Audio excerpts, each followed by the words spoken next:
and welcome to Critical Tumble, where a bunch of longtime friends and internet nerds transcend geography to play Dungeons and Dragons, and critically fumble a lot. Also make some really weird analogies and even weirder references to bullshit I said in a completely off-the-cuff moment, because I am the maker of the meme. I don't know.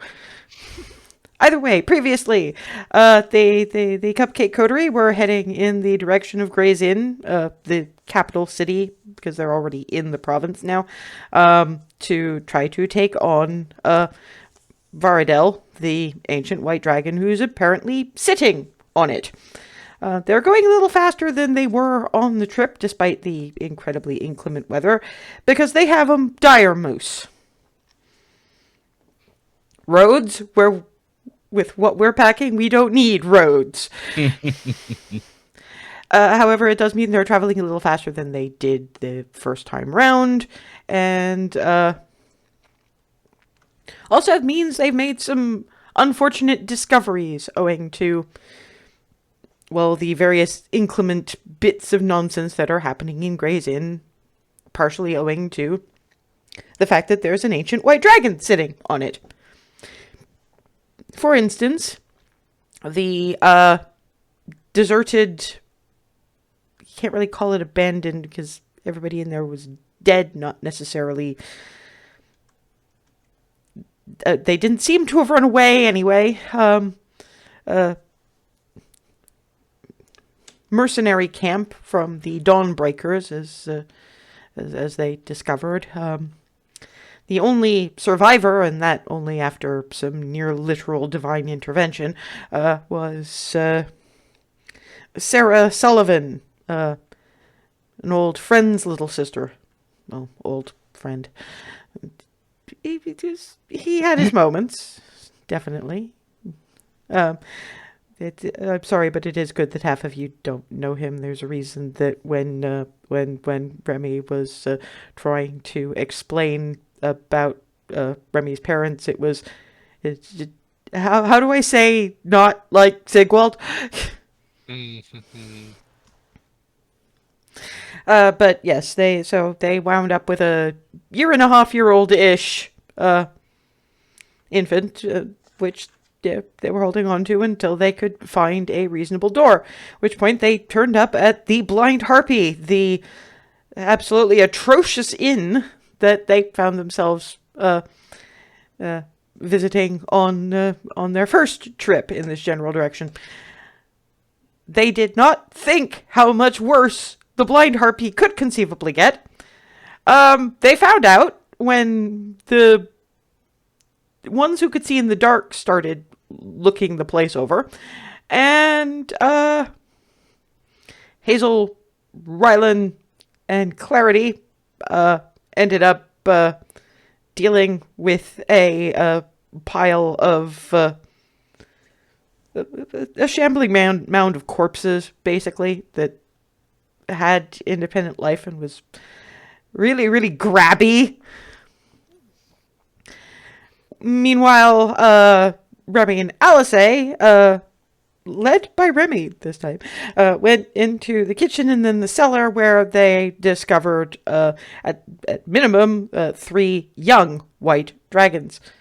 You've got somebody looking in on you, Brian. It was looking like... I haven't played her on that map yet, but it looks... What? What? It's my roommate. Yes, I know. I'm just trying to figure out what the hell he was saying. Better not think. I will ask about that later. I am dying of curiosity now. The worst thing you can do when I'm curious about something and say you don't want to know. You know better than this, Brian.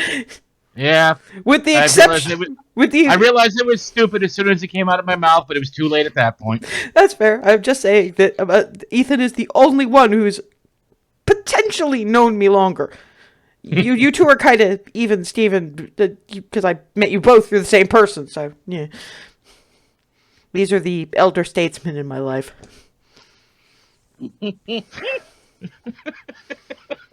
Funnily enough, I think it's Lindira next. Just because Dragon Age fandom. I've been following you on Tumblr for fuck only knows how long. Like 9 years or 10 years, something like that. Something along those lines, yeah. And then it was Smeagol, Noms, and Antheus at more or less the same time, and then Marion in MCM Comic Con queue, and then I just kind of absorbed Nyx into the whole mess, like I was some kind of benign gelatinous cube.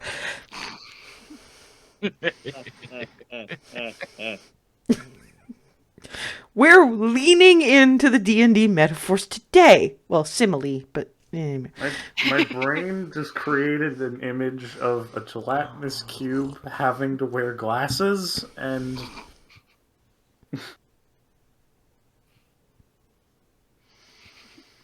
I am the last person on Earth who can explain how this brain works. That's a mood. The gelatinous cube just wants to hug you lots. Yeah. Although now I'm like Keep trying. trying to design a kawaii gelatinous cube. Look, if they could, It's been done. if It's they, been done. if Do not make me find the images. Do not make me find the images. I don't want to go looking. I've no. shown you Chibi Tiamat. Let's not go too much farther down that road. Yes. Anyway, so the corpse pile was dealt with, although let's face it, Darvin did an absolute stupid by running into an unknown combat situation. Because you could say, yeah, they're all the way over there. You didn't know that when you wandered in. No wonder Hazel was pissed. Oh yeah, no, I knew it full well. Yeah, but the only reason I'm saying this is because while Darvin might have been taken aback at the first, when things settle down, it's probably having a think and going, oh, yeah, shit. But Yeah. But that was handled between all of the rest of them with more than a little help from really aggravated dire moose. You don't pick on Alice or anybody that she is deemed is to be protected when Legolas is nearby, because Legolas is just going to look at them and go stomp. Don't mess with the Diamoose. No, as I recall, your reaction to them trying to mess with the Daramoose was, "How dare!" Mm-hmm. Well, they fucked around and found out. Let's put it that way. So yeah, that's all more or less handled. Although when taking apart the young white dragons for bits, because that is a thing that Alice does on the regular, they did find some rather worrying black splotches under the scales. So they had decided that they were going to have dinner, rest up, and in the morning take a little time and investigate what the fuck was going on down there. If nothing else, it might give them some kind of indication as to what they've been doing, because they found some weird shit, or lack of shit, that should have been there in the camp. And it's like, wait a minute, is now we've seen young dragons, are the young dragons making their own horde? Is there one of those well springs down there? That kind of situation. But so yeah, everybody, we finished the session with everybody being herded into bed, with Rylan standing a watch, and because Rylan doesn't need quite as much sleep, so just trancing for a little while, so it takes less time to get everybody long rested than it did when we were having to rotate to make sure everybody got their full 8 hours kind of situation. So yes, eventually morning happens.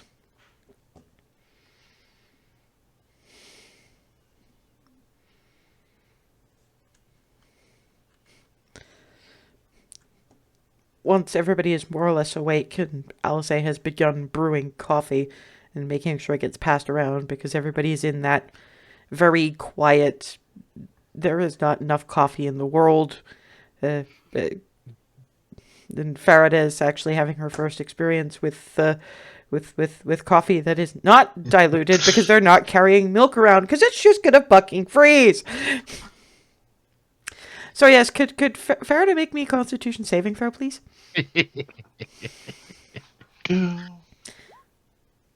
11. Yeah, you're vibrating. Oh boy. It's like half the mug, and there's a definite tremor. I think that's enough for now. Problem is, it's really tasty. Well, that's because it's Alizé coffee and not Barnabas coffee. Barnabas coffee has a very syrupy, burnt texture and flavor. Yeah, Alice is having a conversation with Barnabas about that and giving him some tips and also flagging up. Your coffee is probably better than you think it is now because part of it's down to the beans. I have a feeling that the acid content in the beans in Ravnica is way higher than the acid content in the beans here because you're brewing it like you would brew something that you just want to break down into mush. Yeah, probably, because that's how, at least on the Force, that's how we did it. You gotta brew it and then reduce it, and well, you've seen what happens when I make it. Yeah, but there's a better way to make double washed coffee. I haven't tried you on that one yet. I would like to know more. Basically, it's a technique where you brew your coffee, and then you brew coffee again, except instead of the water, you use coffee.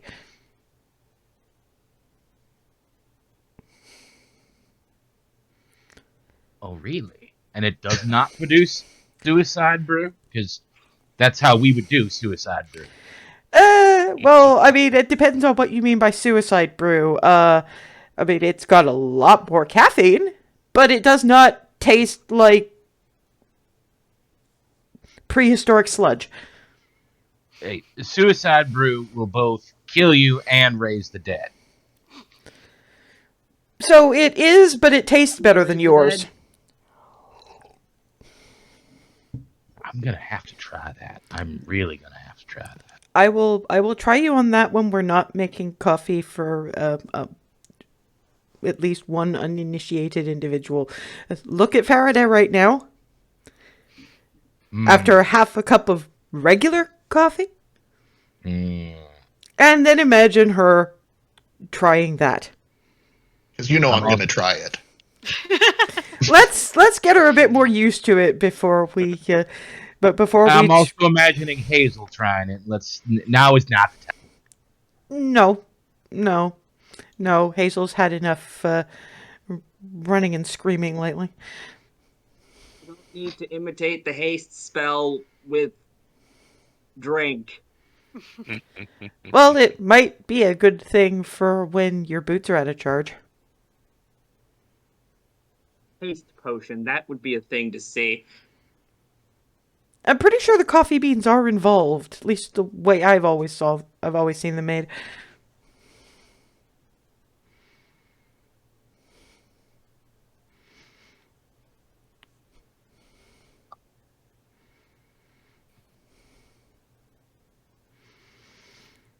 Also, Hazel, the axe. I'm wondering if there's a way to wake it up the way it sort of half draws one of her scimitars. Because these do a lot of ice damage on the slashing most of the time.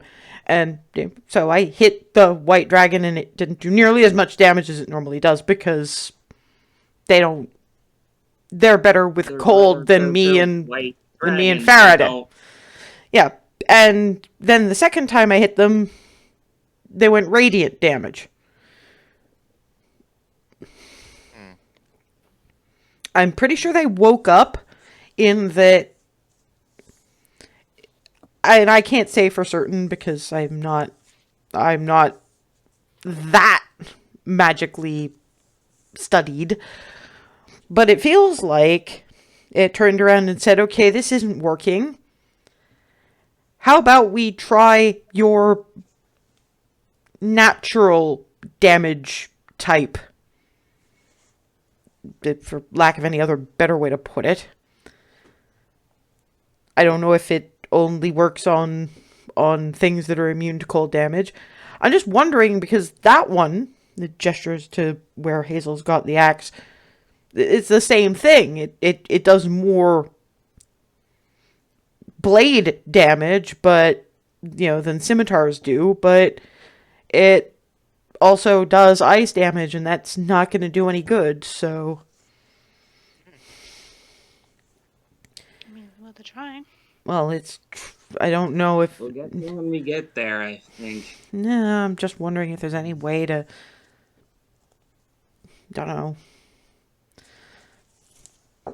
Maybe I should try talking to it. Yeah, I was Used to thinking be along those lines. used to but be I wasn't mine. sure. Used to be mine after all. Just sort of tap it on the metaphorical shoulder, as it were. Just, hey. I think I can do a little better for than that for the weapon that saw me through so many bad times. Okay, I'm just gonna hold out the axe. Just put it down. It's tied to you now. I'm hoping it'll remember me, but we'll see. Also, I'm not entirely sure I want an audience for this. So when Hazel puts it down, she does pick it up, and she can't actually lift it. Whether it's because it still likes her or because she's that strong, it's a little hard to tell. Because Hazel remembers the first time she tried to pick it up when she wasn't attuned to it. That ended badly. Yeah, I'm gonna go over there.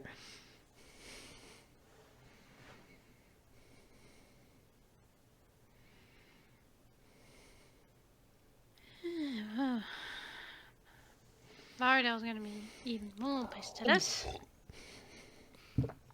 Darn.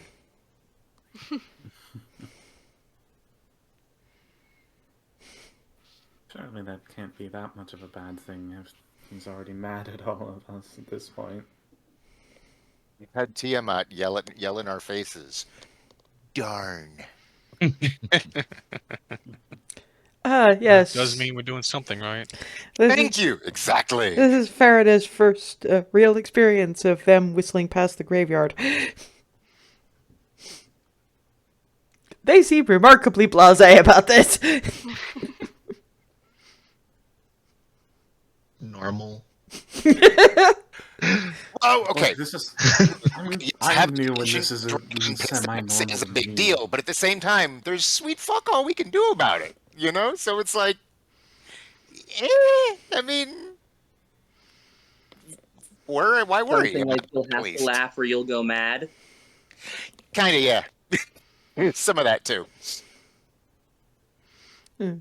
Flitty and Draconic pokes out of the Flitty bag, which is set next to Remy when Alice isn't around. It peeks up and goes, also, it makes it less scary. It's hard to do things when you're scared. Very good point. Draconic, so you didn't understand that. These three up at the top are the ones who could understand that. I'll translate real quick. What he raises a good point. It's harder to do stuff when you're freaking out, so it makes it less scary to sort of, make as much light of it as one can. Which isn't very much, but, hey. So, no, it's not that I'm unfazed, it's just... Freaking You out. still gotta deal with it, so... Freaking out's not gonna help. So. Right. It's Even like though his I've done so in a while. inspiration-y thing. Like my inspiration-y thing, yes. I smell sausages. Yes, Flitty, there will be sausages. Yay.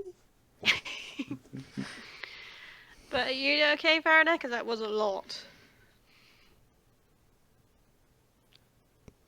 So, in answer to your question, Faraday, normal? Eh? There is perspective. It's just, it's us. I just So, love the fact that you guys persistently mispronounce her name. Duh. Faraday, not Faraday. bah, sorry. You get, I mean, yes, okay, lightning, Faraday cage thing, but still! That's actually where my out of character brain keeps popping it in. So, sorry. I'll work on that. Yes, but, of course, but me personally, I'm just imagining going, I did worse when I was technically younger, and I just fired lightning at big dragons!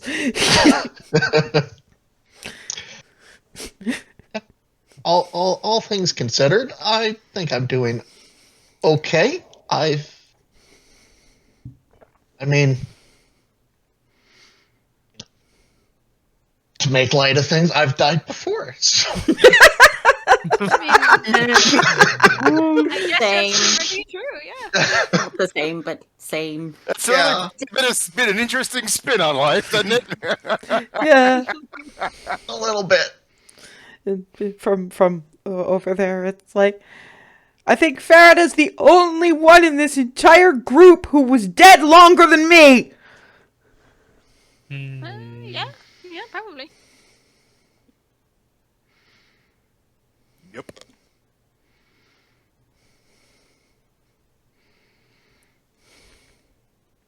DM, does Clarity know what sort of foods that Legs likes? Just about anything vegetative that he can stuff into his face, really.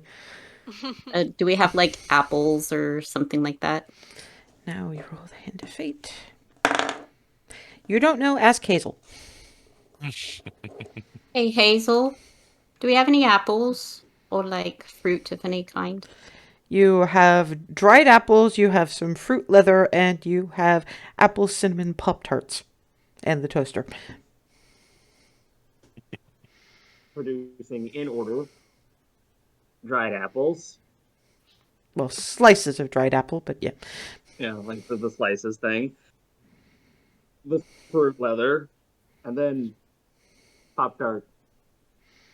I think the pastry things are not good to be feeding animals. I will take the fruit leather and the dried apples. Lex, who is not like. far away, actually looks disappointed. Oh, okay, then here, pastry, fine. It just, horses just sugar cubes. So that's the thing, because still box. So as Clarity's opening the box, all of a sudden giant snout, box and all. She's offering just everything in her hands. Yeah, the whole thing, box and all, just. Munch. Well, I mean, keep in mind this is a very large moose. Oh yeah. So yeah, just so large he could take the arm. But no, just surprisingly delicately, all of it off Clarity's hands. I mean, they eat tree bark, so the paper sack and cardboard probably not going to be a big deal. Peace offering. Speak with animals. Sorry about last night. Doesn't actually talk, just butt friendly. In a this is my nose, you will now pet it kind of way. I feel really bad about it. Unbends enough to say, if I was still mad at you, you would be minus a hand and not petting my nose. Because you would have no more hands to pet with. You are fine. Pet. I'm petting. I'm petting. The best I can. That was it. You stopped. You have not stopped now. This is good.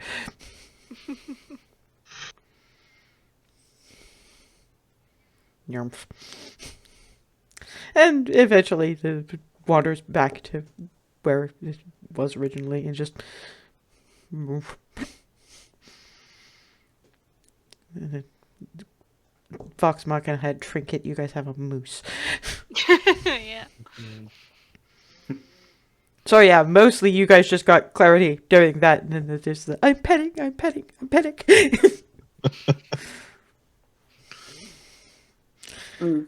When he goes away, I just sort of slip next to Hazel again and lean on her a little.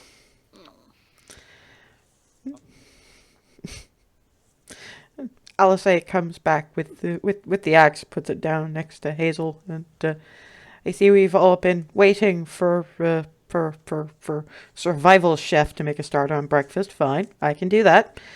I don't know that it worked, but I had a word anyway, for various definitions thereof. Up. Yeah. Do I still count as a team to it? Oh yeah. Apparently, its attunement is a little different. Normally, it only transfers owners when the person who was attuned to it before is dead. So now there's 2 holders of it that are alive, so they're both okay, apparently. But Alisei has her scimitars, and Hazel has adopted the axe. No, like I say, I don't know if it's gonna wake up at all, if it's gonna do so on the first swing. But I explained I may have indicated to it what somebody who is at least resistant to cold feels like, so it might not be on the first swing, but it might. Nicked a thumb. I like being able to heal myself. It's good. Starts the sausages. So, Clarity, you okay? We all have bad days. Well, the thing is that every time there's been combat, I've been kind of having a bad day. So, I'm just frustrated. You, from the stories I've heard, you threw a dagger at a cockatrice's face. Well, here's the thing. It's since I came back, it seems like that's been the case. And I don't know if that's what's going on with me or if it's just been bad luck, but it's been I mean, to be dragon toasting me and a dire penguin and barely nicking the thing and being eaten by corpses and Wait, what? yeah, the corpses inside, they ate me. That's why I was all slimy and weird last night. I'm fine now. Phrasing. I mean, that's how it was, though, so...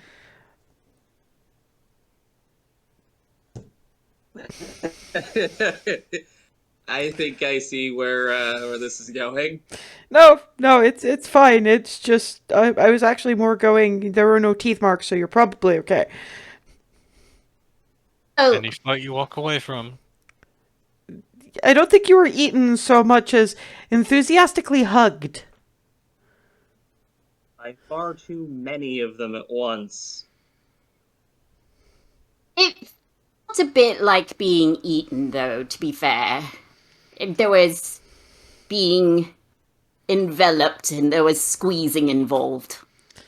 To be fair, being eaten isn't that... Depending on the size of the creature, being eaten doesn't usually involve that much in the way of squeezed.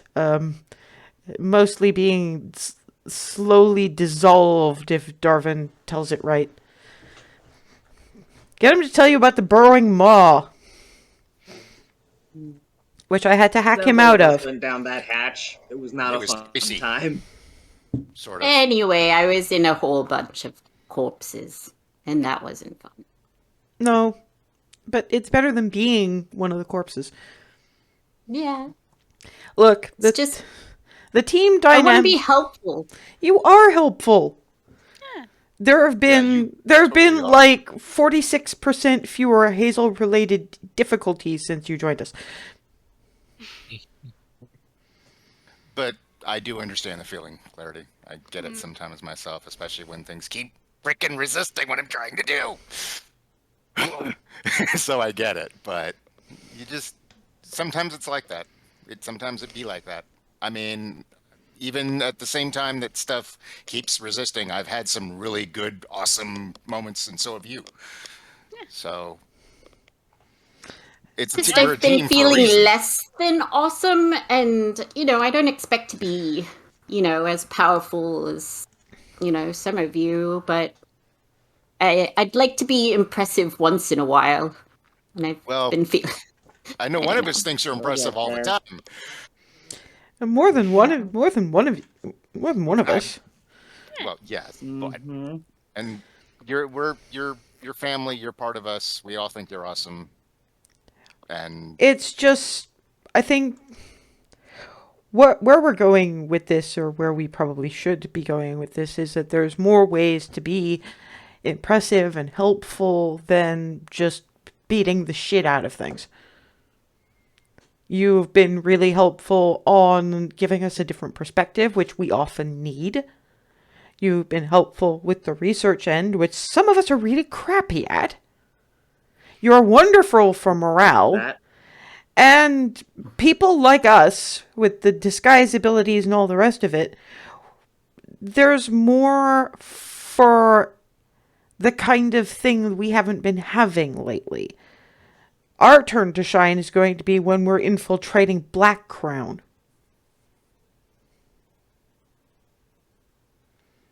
We'll have to think up something, and like I say, we all have bad days, and your good days are coming. After all, we're going to need Team Sneaky, and you are queen of Team Sneaky. Yeah, it's just. I know how it goes. It's just really frustrating, and I get how you feel about me, and as mind-boggling as that is sometimes for me, it's also that I want to be able to give back that feeling I get from you also.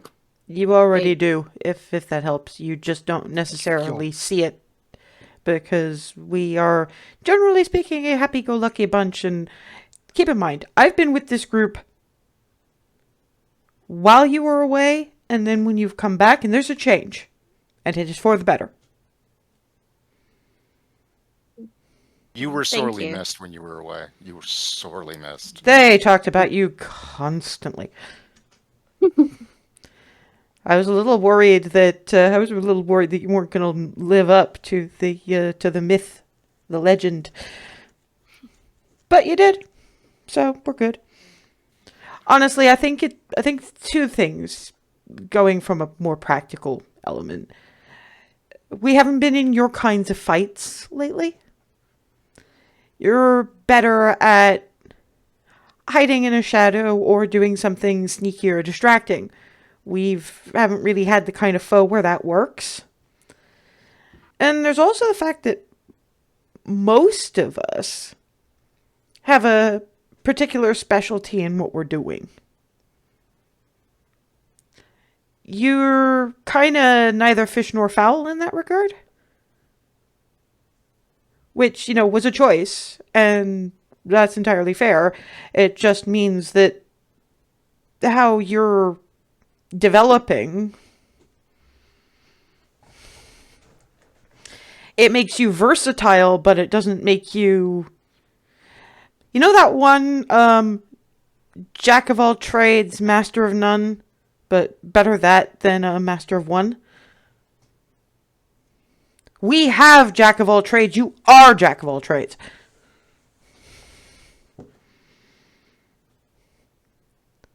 I'm just saying we don't all win one. And sometimes when it goes not in our favor, it gets a lot more embarrassing than I got hugged by corpses. I had a blue Abishai fucking put me to sleep, and the next thing I know, I wake up with a sword at my throat. I mean, come on.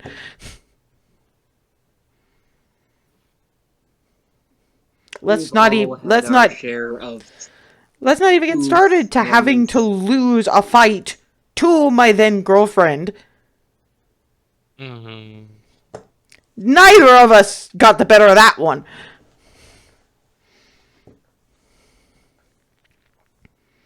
Yeah. Gestures in Darwin's direction. Thunderwave. I don't think that's ever going away, unfortunately.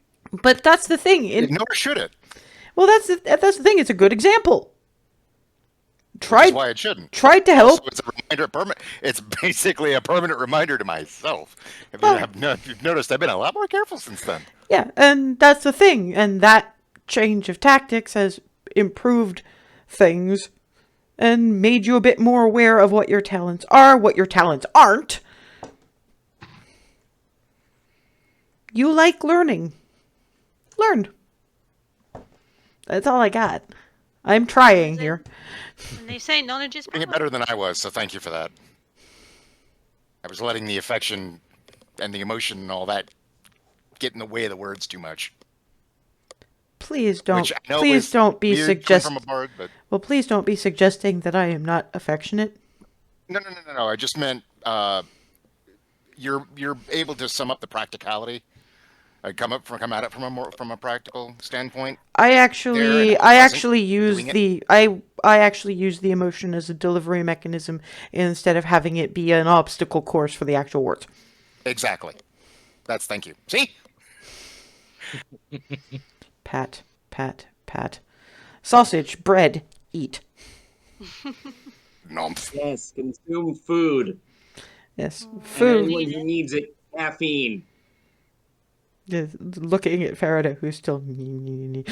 Yeah, no more of that for you. Yeah, I've already moved her cup away. Alice just I sort know of when to grabs. stop. Yeah, that's the thing. Alice just kind of grabs it and pours it. Somebody needs to drink it or it's gonna freeze. So it pours it into her own mug. Okay. Question, Faraday. Did you learn haste at any point today? Because, I can see the vibrating. Not today, but I already know it. Oh, that is an interesting factoid. Oh, just wait. I'm you gotta hand it to Twilly, don't you? It's like she's probably not overly comfortable with her children knowing haste, but if Farida wants the books, Twilly gives her the books. Because let's face it, you had to have learned that, at least the theory, before you grew up. Bravo. Speaking as somebody who at your age was sneaking into libraries and reading shit she wasn't supposed to read, the best way to learn.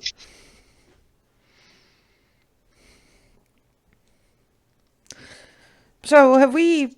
I'm taking it that with all this going on, we didn't even remotely discuss a game plan for when we go down there.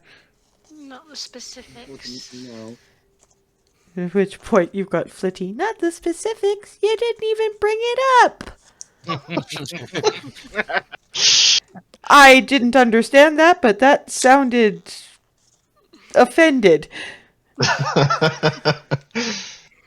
We hadn't yet even brought it up. Thank you for keeping them honest, Flitty.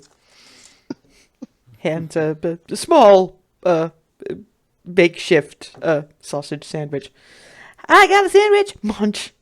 Backwards into the bag.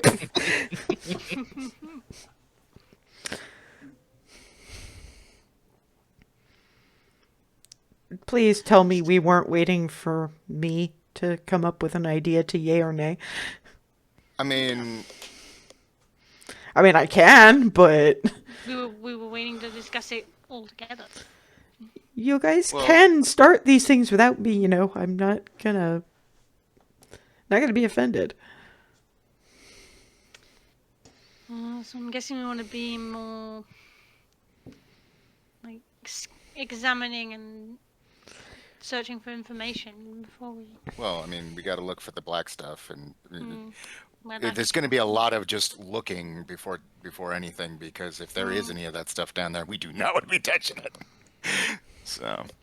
Just gotta take it slow and careful. Yeah. There's just some other practicalities we need to think about. Marching order. Yeah. I'd suggest. I mean, please stop me if that's a bad idea, but I'd say have some with dark vision in the front and some in the back. Well, Keep an eye on the rear. I'm partially thinking that, we're not looking at we might be looking at tunnels later on, but we're also looking at least one cellar, which was bigger than it should have been.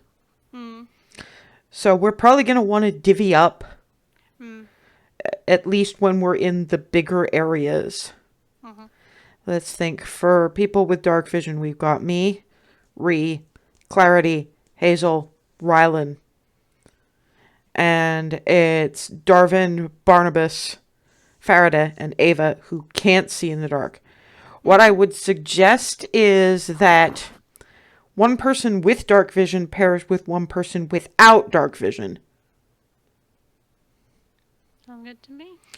We can probably have a light source at least to start with, because I'm not seeing that much point in too much stealth as long as you have a listen out to make sure that nothing's down there. If we start finding tunnels, we can rethink, or if we hear anything dodgy when we step through. Obviously we've got one more person with dark vision than we have without. So the option is having a threesome or one person go on their own.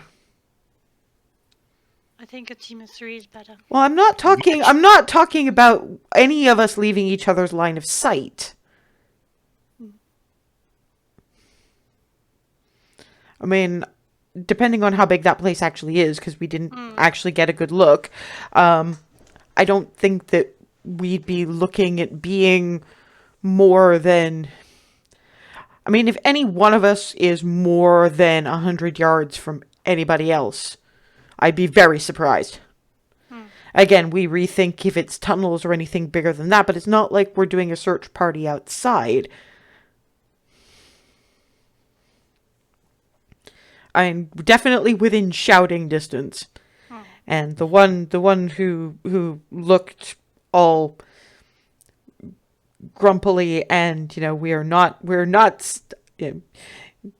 Ree knows me too well, put it that way.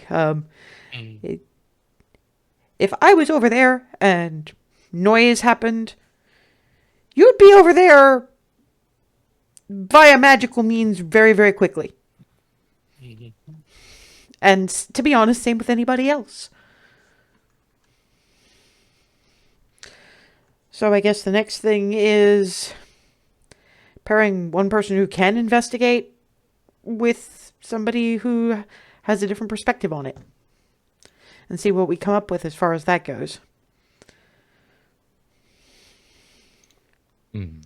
I put Clarity and Ava together. You've got one who's a little bit better at the close quarters end and somebody who's a bit more in the way of ranged.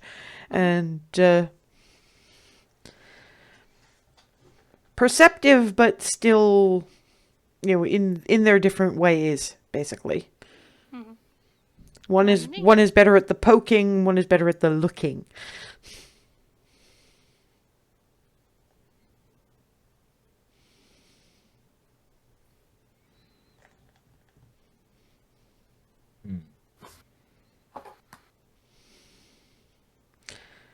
I'd honestly put Rylan and Barnabas together, I think. Yeah, that's kind of where that my doesn't head is sound at. If like we're a trying bad to idea. go Yeah, We're trying to go with like one close range, one long range together. Well, I'm also thinking that Barnabas is better at piecing things together from details, and you're better at seeing the details. Yeah, that'll work. It's also That'll fair. definitely work. That pretty much, I think, puts Hazel and I together, I think. Which is... Not necessarily. I mean, honestly, Yeah. probably would have put you together with either myself or Remy. Oh, okay. I mean, that's the thing. You're thinking of the wrong Dragonborn. Faraday, from what I saw when I was out with her, she's very good at the actual picking through things and making the connections that way, but that's her kind of intelligence. Froseth was watching Right. Sorry about that. and paying attention. How are you supposed to know when you didn't see her in action? She's really good at the, just the those penny dreadfuls that you sometimes get about people investigating for the guards. Kind of like that. I also got to get used to speaking up more. I'm not sure if this would help, but I can do and just like dancing lights, like 4. Oh yeah, globes. because They're weaker than a torch, so each. yeah, and Not a lot of light, but it spreads out. And to be fair, Ree and I can both cast light on objects.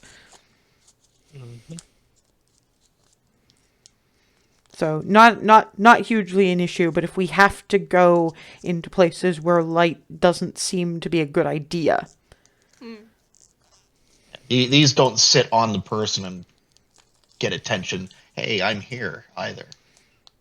That's true. Spread out for the. And don't we still have the globe?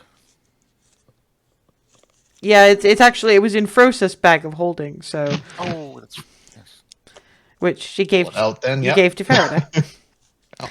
And in all honesty, I wasn't thinking of casting light necessarily on something that you hold. Remember, you remember what you remember what I did in the Shadowfell. Hazel, remember, she found the rock that was partly hidden in the tree. Oh, right. You take something that if you hear a noise, you can just yeet. Mm-hmm.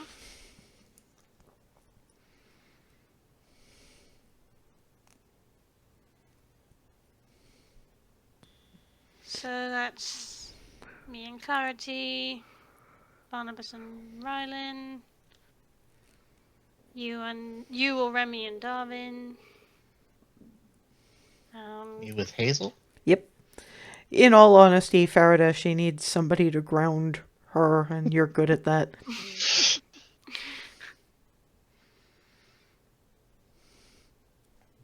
Well, And then I guess.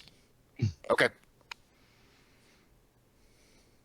well, in all fairness, the 2 people who can, well, the 3 people who can teleport to damn near any place within a short-ish distance, doesn't really matter where we go.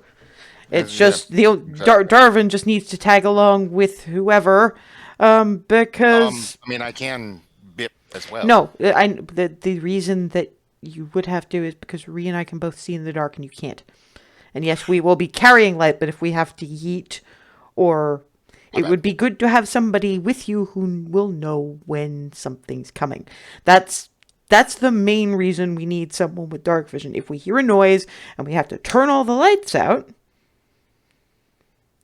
it would be good not to be surprised by, oh shit, they can see us.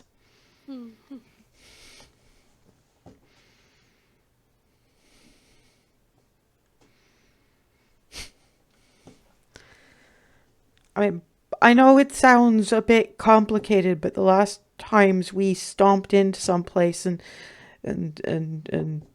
went to investigate, we had the corpse pile and the dragons. And a really, really grumpy Hazel. What exactly happened? My fault.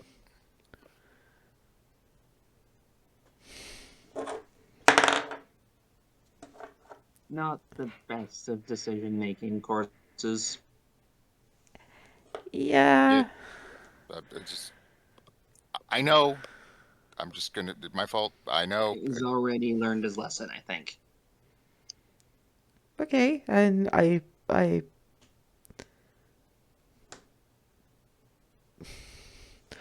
I'm not sure why not knowing the stupid thing is. Basically, he brought Sarah near the combat and was wise. Well, not near, but I stepped into the building to keep an eye and to potentially do something. Not thinking fully that what if it could teleport, a big AOE, what have you. There were a lot of other things I should have taken into account. Oh, sorry. Casting something over a large area and getting caught in it, etc. and so forth. I was better off just staying outside, but with the screaming and everything,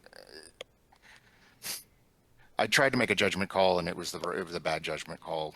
Thankfully, nothing of consequence happened, but yeah, lesson learned. Okay, good. So I don't have to dunk you in a snowbank until you scream for mercy. Okay. Just so I know. I might eat you into one anyway, but that'll just be for fun. That's fair. At which point you do notice that Legolas has moved to hover just at your shoulder, so it's sort of tilting your head to the side, and there's just you feel an antler tine just ting and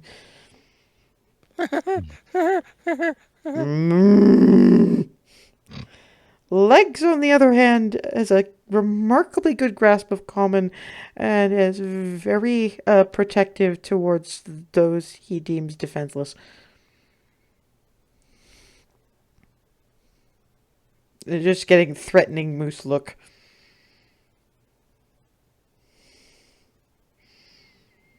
He's just gonna sit there and be judgmental at you for a while. Okay.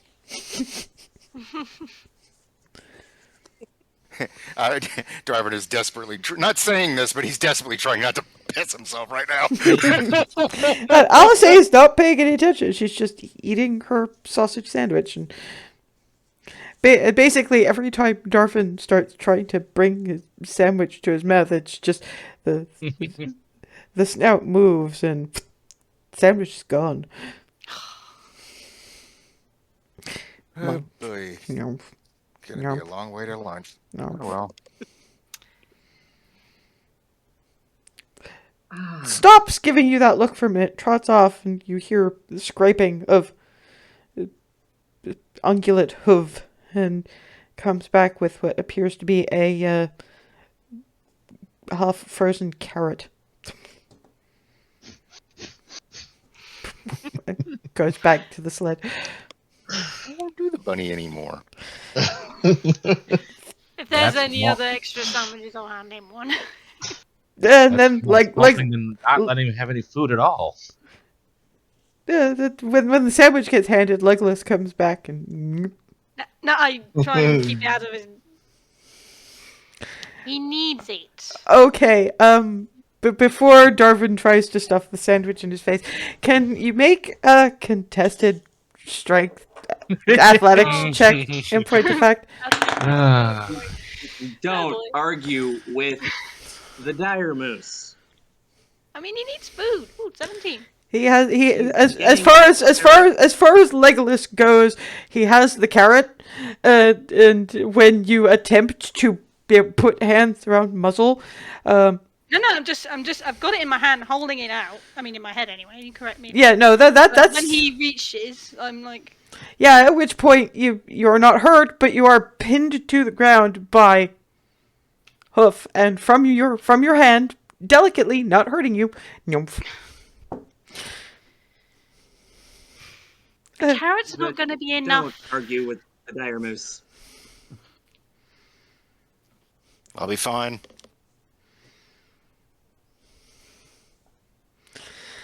Alice This isn't going to sighs. directly impede anything for now.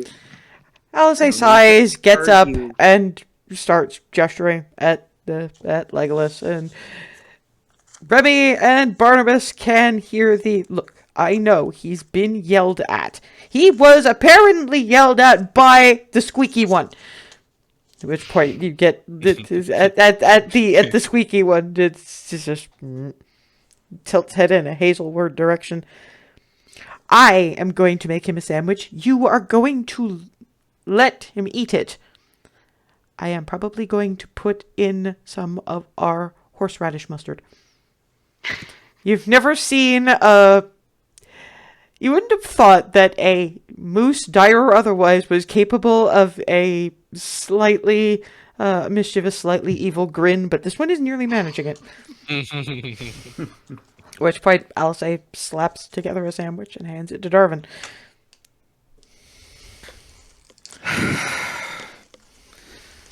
And from You don't know. Okay, yeah. This one's going to be a Constitution saving throw with disadvantage. Oh boy. And you've just stuffed it into your the mouth. whole thing in one go. 8. This is when you are very much thinking, there's a snowbank over there. Maybe if I just open my mouth and into it.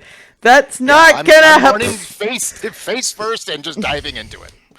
That's not gonna help. Please don't. Too late. Please don't give yourself frostbite. That's too bad. We can heal. It's fine. Look, it was the only way that Legs was gonna let him eat a thing. Besides, it's tasty. It's just if you're not used to it, it's kind of potent. So yeah, you see Hazel, do you want some? Darwin's legs just out of the snowbank, just kicking. When Alice spreads a little bit of the sauce on Hazel's sandwich, grabs Darwin by the ankles, and actually does this sort of spin yeet, so it's fling out of snowbank. It was the only way he'd let you eat it, unless it's tasty. It's just. Oh, it is. I'm just gonna be wheezy for a little bit. Give me a sec.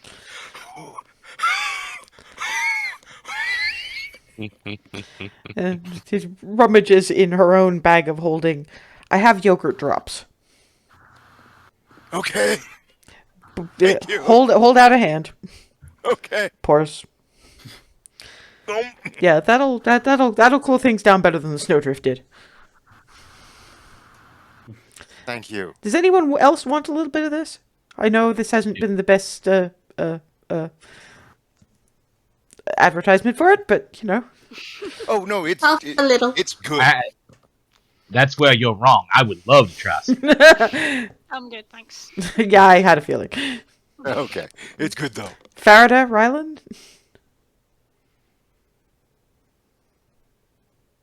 I'm good for right now. I'll try. Okay. Why am I not surprised? I don't know. Because that one embraces surprise me as much as I do. It's just I slightly. wouldn't say that. Nah, slightly. I'm the one that came up with the adventurer's abomination. Did we tell Farida the story of the Adventurer's Abomination? Did Froseth tell you the story of the Adventurer's Abomination? Oh, did you hear the story? Tell me this story. Wait. Faraday? I don't think so. Well, at least one person hasn't heard it, so this while she's spreading. We They had okay. There ice cream is what they called it. It's a Farida knows about ice you cream. Know, you don't? Okay, sorry. Didn't know how detailed they needed to get. Anyway, it was cotton candy, birthday cake, and I always forget the third one. Bubble gum. Bubblegum, yes. And no, the last time it was the cotton candy part you forgot. Oh, right. Yes, well, I always forget one of them. But yeah, it was. It's because they were various different shades of pink was the problem. Yeah, and then the color, and then the toppings were weird as well. Boysenberry, raspberry, caramel, chocolate, liquid marshmallow. Yes. There Basically were everything but the nuts. no. You had the nuts. I did have the nuts? You did have the nuts. Oh, yeah, that's right. Everything. Yeah, that's right. I did have all of the toppings. I specifically said all of the toppings. I remember now that the nuts. Anyway, yeah, it tasted weird. Sometimes it tasted good, depending on what you were getting Depending in on- each spoonful. Yeah, And some something started combinations- melting together at the bottom, and then I made it to the bathroom. He did not make it to the bottom of the bowl. Hazel and Aaron Nye, the wood elf who was with us at that point, each tried a spoonful, and the question from both of them was, how was he eating this? Yes, Above board, I just love the that fact is entirely truthful. Above board, I just love the fact that there exists a place in this world that is basically the self-serve froyo place. Oh no, this wasn't. That's the thing. This wasn't a self-serve anything. This was, and this is Alice going. Yeah, I should probably flag up to you that this is actually this was all happening in one of the fanciest restaurants in Egref. And you know, It's on the menu. and you know what they did? After what he went through, they decided they were going to turn it into a challenge. They named it the Adventurer's Abomination, and they put it on the menu, and they said if you can finish the entire bowl, your meal is free. Barnabas fucking finished it! I believe that! I was so proud. It's not as bad tasting as you think once you get in the right headspace. You got to know what you're getting into. Exactly. You were the one who put Hazel together a combination of jelly beans that included kale, turnip, and garlic. I'm just saying, your idea of the right headspace must be really, really different to mine. I'm not complaining. Like I said at the time, you got me 2 Oralmus gifts.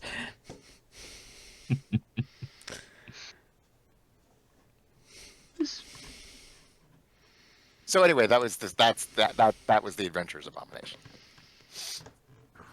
Yeah. So yeah, Hazel and I both have been known to pull a surprise me. Although that wasn't exactly a surprise me because I actually deliberately ordered that. So that was me being unwise. Yeah, well, yeah. At least when Hazel orders something directly off the menu, it's quite literally sensible. As I recall, both she and Clarity, when we went to Basil's cell, were drinking Make Good Choices. That is literally a name of a drink at the run by Egref Academy students. Nightclub isn't going to mean anything to you. I would say the other one I landed was also pretty spectacular. The Fairy Dragon's Horde. Yes? No? It was something radiant. I honestly don't remember because I had like one drink, was on water the rest of the night, and then it was just me and Ree ripping up the dance floor. That was a glorious evening. Yes, it was. Yes, it was. It was nice. Frosteth largely wallflowered, which is probably why he didn't explain that one to you. Maybe the next time we have him in it, if we're passing through Egref, we can show you the place.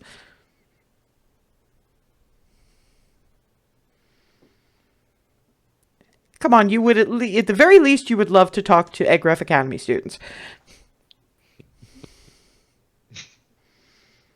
Yeah. Anyway, as wonderful as this all has been, we are still adventurers and we still have a job to do. So let's, now that everybody's had the breakfast, be it ever so spicy, we'll keep it vaguely casual, but kind of edge into the pairings that I described, just in case we need to scatter. Mm-hmm. It'll make everybody feel better about that kind of thing. And I'm about half screwed anyway, because unless I'm really focusing, I am slightly luminous. But I can focus. It's fine. I hope. It's cool. I'm mostly teasing. Stop. Get that look off your face. And on that note, we are actually into break time. So when we come back in 5 minutes, we'll actually get some exploration done. And we're back. About to head down into the into the cellar, at least to start with, of the Blind Harpy. And you don't have to go through the inn if you want to get into it. If you look from the side through the outside cellar door, and you notice it has been splintered open.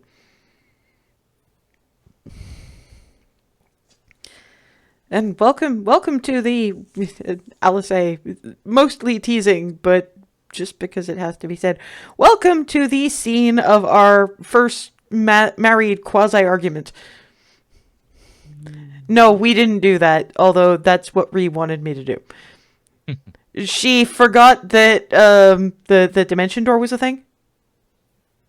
So when the cellar door inside shut and we heard the white dragons speaking to us, she was like, break down the door, I'll cover you. And I'm like, I can do it, you can do it. But there wasn't time, so I mean, we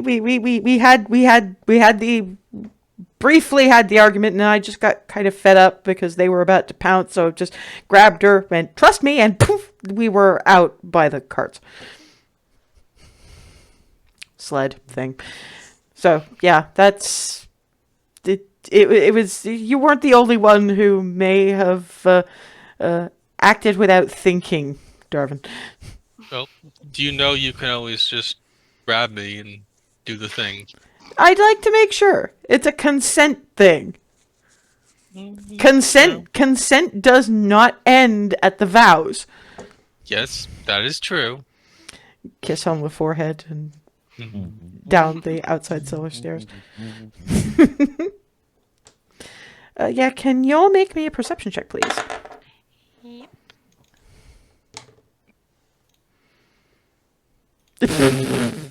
Remy's distracted.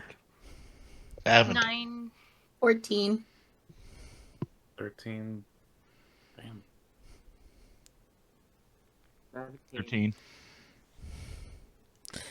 Yeah, funnily, it's Farida and Hazel who notice, because that door has been splintered open all night. So what you're getting is faded, but Hazel recognizes it because of the various shenanigans in Star Coast, and Farida recognizes it from not very long before she died. There's a scent on the air. It's like honey, but very subtly wrong. Fuck. No thank you. I'm spoken for. What? No, What's what? going you on? smell that. Now what? Oh, Yeah, crap. anybody who rolled in the double digits when asked if you can spell that, do pick it up. The ones who got under 10, you're kind of boned. It's been overnight, so you're just getting shit. Smell what? What? It's the black stuff. Oh. Oh. Ah, shit. It's in the. That It's has on a the. smell. Yeah, it's on the air, as it were. when Barnabas catches it, the last time he smelled that was in that fucking cave 2 years ago or so. Darwin's blood just you get that feeling of where it runs down that with the chill. It's like, oh yeah, it's at least been here. Well, I mean, The dragons had it some on them. Maybe that came from... well, it's almost more in than on. It wasn't on the... If it had come from outside of them, it'd have started on the scales. I mean, it didn't touch the internal organs, but how it could have got under the scales without being on the scales, I don't know. But then again, there are some spots on a dragon that aren't It's funny that the only place we saw it manifested on those was stuff that the scales would cover. Hmm. How smart is this shit? I guess it depends on what form it takes. I mean, it's sentient, sort of, right? Essentially, yes. It does have a mind to it, but it's a mind that develops based on what it's in. So Yeah. it takes on the intelligence of whatever it touches?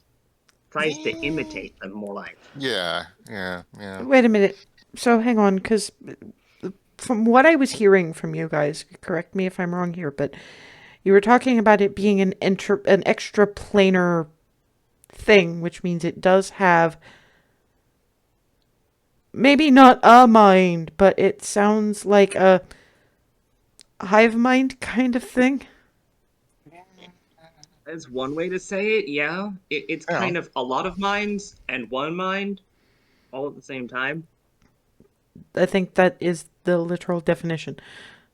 Mine No, just but has it's fewer it's words. both a lot of minds in one body and also a lot of bodies with one mind. Yeah, that's basically what I said. Yeah. Mm-hmm. Yeah. That's yeah. It's a mind hive and a hive mind.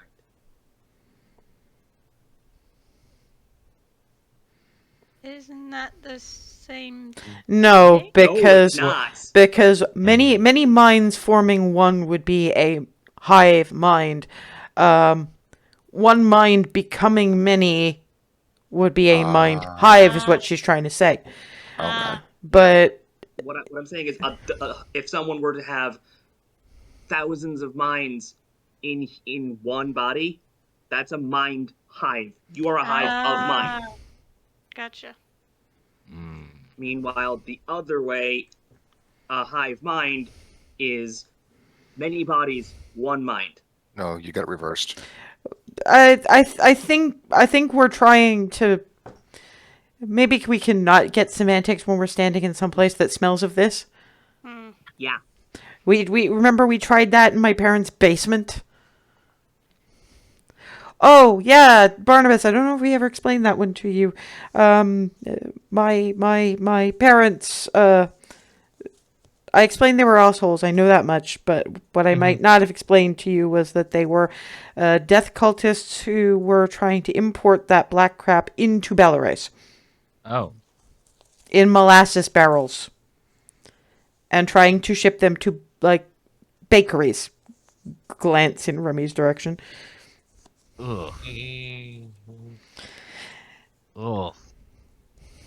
Yeah. I very much removed my father's head. And Furseth cracked my mother's skull. It was great. That was after she banished me to a predominantly empty demiplane. My family situation is weird. Well, okay, I can see that. But yeah, let's save the semantics on this until after we're out of here. We can argue it all we light over the campfire. Sound good? Yep. Spread out in approximately your groups. See what you can find, basically. And remember, you touch as little as you have to. Don't touch at all if you see any of it. I mean, we do all know what it looks like. Everybody here has seen it. I mean, Rylan for definite has. That's the thing. He's never smelt it, but the smell was described to him by the scouts who apparently the palace of the High Elves reeked of it.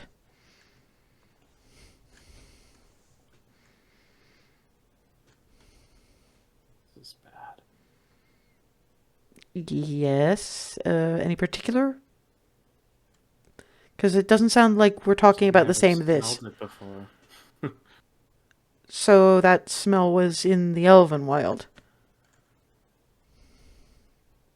Not in... All over that palace.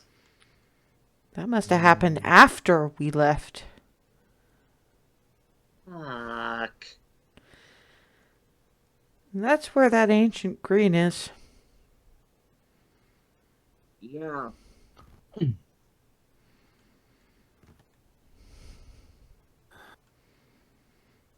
They're actively sitting on hubs of this crap. Or at least, or bringing it in. Yeah, that's kind of what we're here to find out. The stuff is obviously here. What we need to find out is, was it brought here, or did it spring from here? Okay, so, Remy, Clarity, Hazel, and Rylan. We'll start with perception. Make me a perception check with advantage because you have help.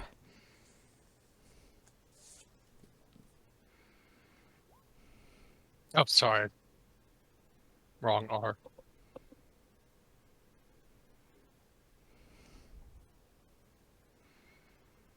No, because you were in there. Oh, sorry. Yeah. Because You're with Darvin is helping you. Oh, okay.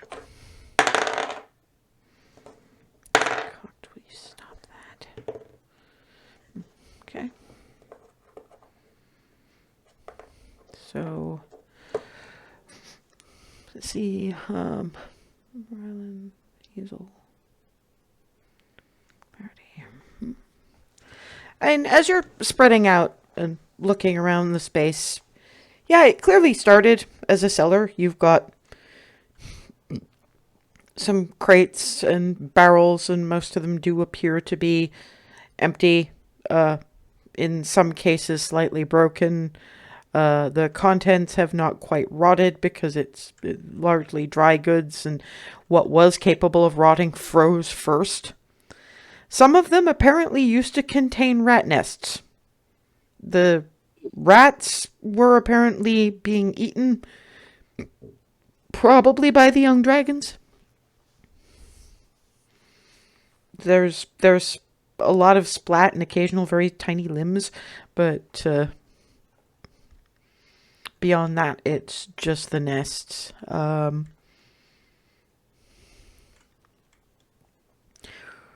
Rylan, off to close to the stairs that they came down in, having a poke through.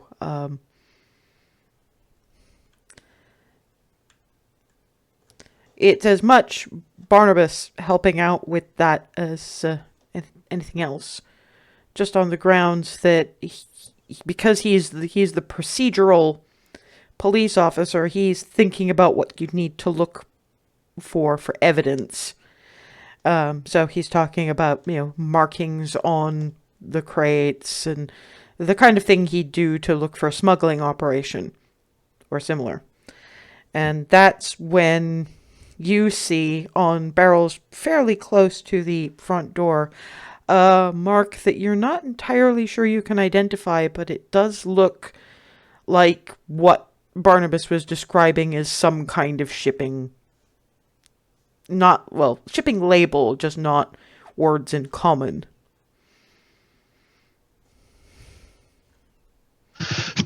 And that seems to be where the smell is strongest. It's strongest here, and this barrel's got a weird sigil on it I can't make out. Just to continue on briefly, Remy and Clarity have been skirting the edges of the wall, seeing where it's been dug out by... Doesn't look like it was done by claws. It looks like it was done with tools. Shovels. Maybe not the kind of smelted things that you'd generally get, but definitely tools anyway. And the two of you outwards from the cellar? Yeah, expanding it, making it larger. And you guys effectively meet sort of in the middle of looking at the walls and find a tunnel about the right size for a young dragon to get through. It's surprisingly well hidden, very much in the shadow kind of spot, but you do feel a kind of air disturbance, which is why you're sort of looking in that general direction. And Hazel's just mostly trying to calm the hell down. Everybody else seems to have things more or less covered. Round about the time that Rylan starts talking about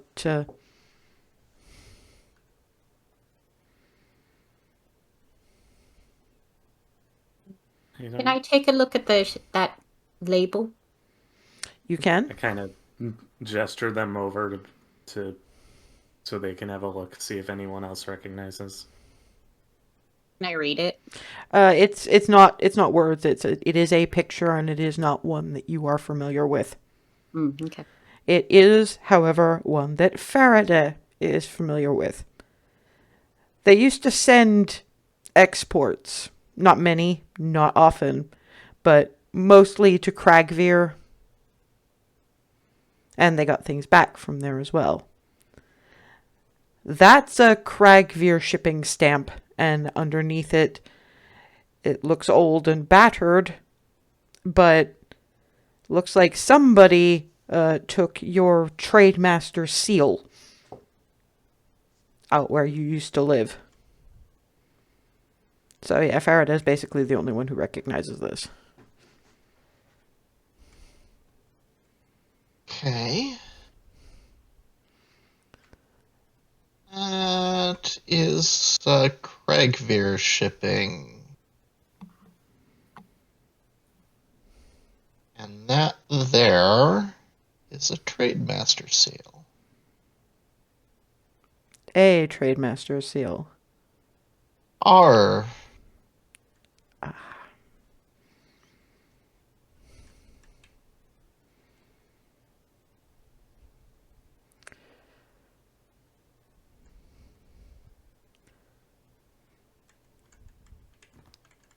This is gonna sound like a really horrific question, and I'm sorry to be asking it here. Did they kill everyone? This is the bit that neither Faraday nor Frosith got around to telling them yet.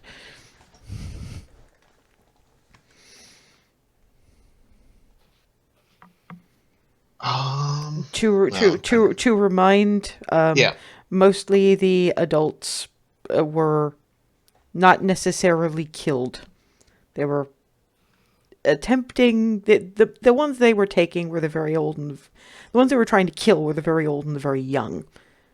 The ones, because Faraday's quite intelligent, who would be least useful and less likely to survive any transformations. They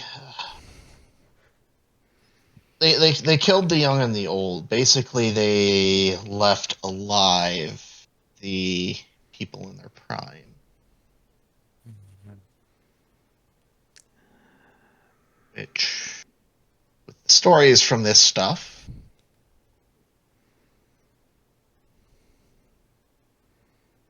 You weren't gonna be transformed. Yeah, you weren't with us for this, but I went looking in the Silver Vault. There's 2 ways to make what they call a draconian, a tainted humanoid dragonish thing. One is tainting dragon eggs. The other is tainting dragonborn.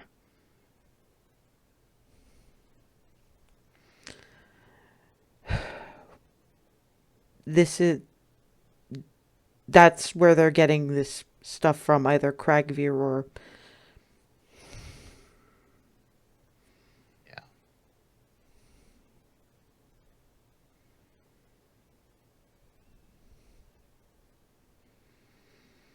Well, that's, once we've dealt at least with some of this dragon shit, that's on the list. Anybody else find anything? I've mostly just been playing lookout here.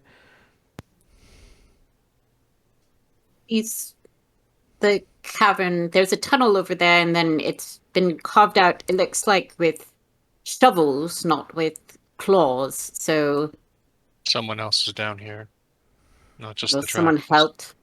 Yeah. Yeah, exactly. And we haven't seen any sign of a horde. How much further do we go, and what do we do with this? Gesturing at the barrels. We better to burn everything, and either we go down the tunnel or we collapse it now. Collapse it, Well, there might be something. collapse the tunnel, and we don't just burn it. It has to be radiant. We have to burn it away with the sun. Or holy fire. That's what Same radiant. thing, I know, but For her, it's let her use the Yeah, words of sorry. her faith. sorry, Hazel.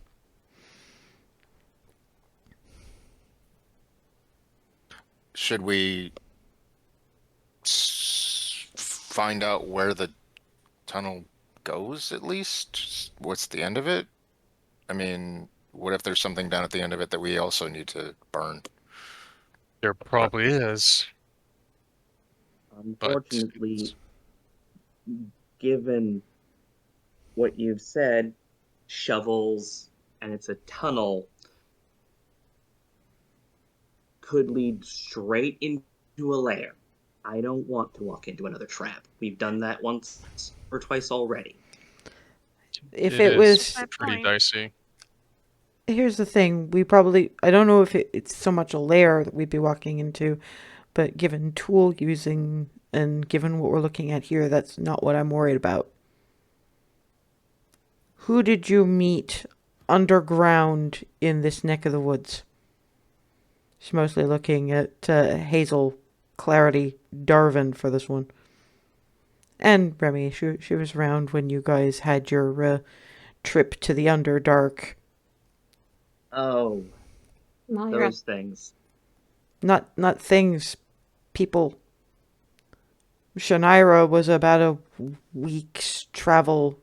Yeah, there was Shania, and then there was also everything else that may or may not have been down there following her around, ropers and the like. I was thinking other drow.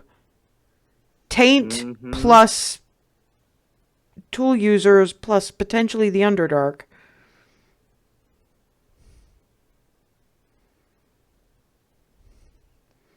I don't know if we should go and see if that's a valid hypothesis, because that means if it is, that means there's some other worrying alliances going on in God space.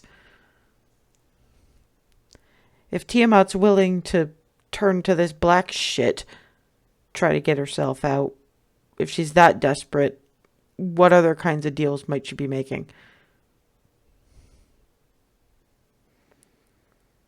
But I don't Every know. single one I of don't. them I sounds don't. like they're playing her for sap. That's a theory. I don't know whether it's worth validating it or not. It's, So I think, yeah, we do collapse it. All right. Collapse it, burn the stuff, burn the place.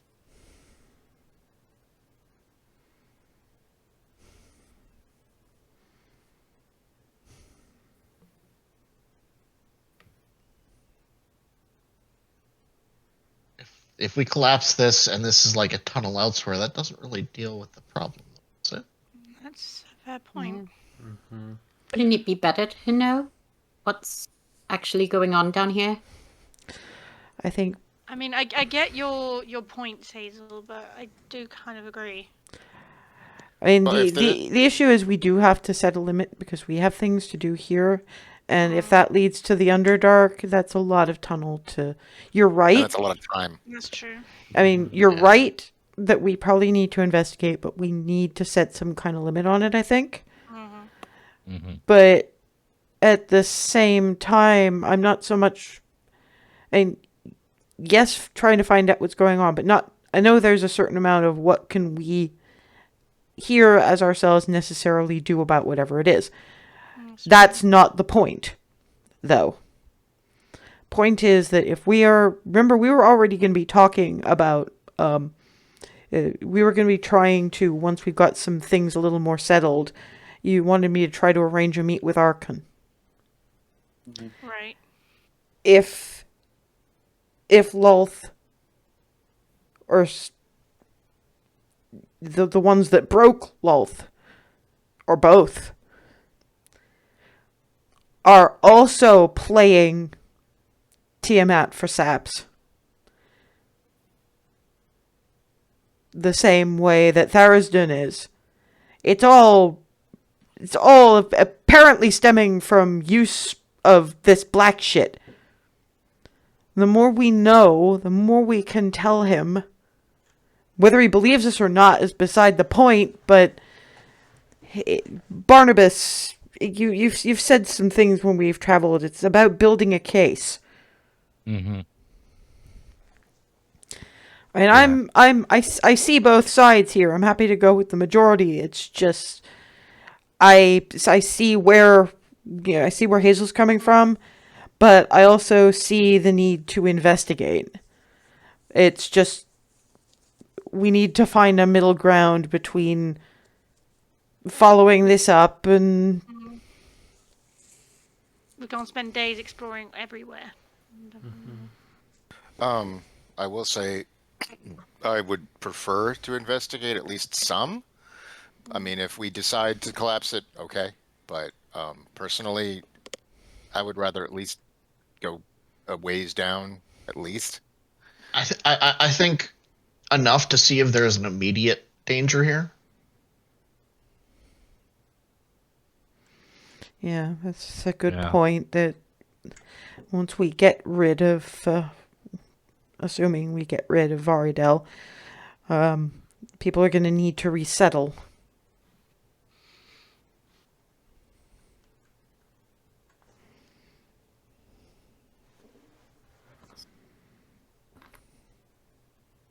Right. We're gonna be going in. Okay. We should. Oh We yeah. really should. Yeah, I think we're more or less agreed on that course.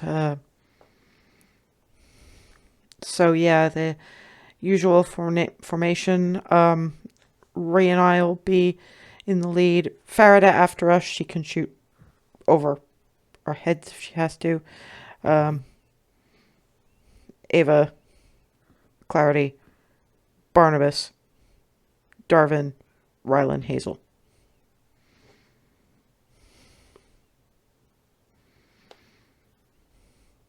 I mean, it's steps towards the back and looks at the general area they indicated.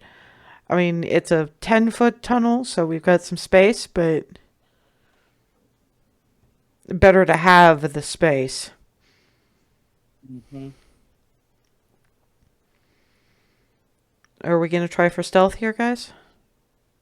I think that would be You can wise. try. We have those. Probably not a bad idea. I can use spells without a trace. That That'd be a good idea. Yeah, glances at Remy. Yeah. She did say try. Okay. Yep. Roll me stealth, individuals, with all relevant disadvantage marks. 31. Well, 41, I guess. Yeah, 29. That would have been a nat 20. Oh. Oh! And you're the one that counts. Oh boy. 18. Okay, well, no, actually, because it is a nat 1 and it was unfortunately you. Damn it. That's the problem. There is a slippy spot. You slip, you lose concentration, and that's that. Oh god. So I dropped the whole spell. Oh god. Yeah, but it's pretty much just you get a little ways into the tunnel and then voop, and smack into Faraday's back, bounce off and onto a tunnel wall, nearly causes a a party domino effect, and loses the concentration on the pass without trace spell, which is, I mean, to be fair, that's. And of course, Hazel did not do that much better, so. Can we just restart? First of all, you shouldn't have rolled that again until you asked if you should do, because given a nat 1. I wasn't even trying to do that. I think it delayed my initial roll. No, because your initial roll was a 3.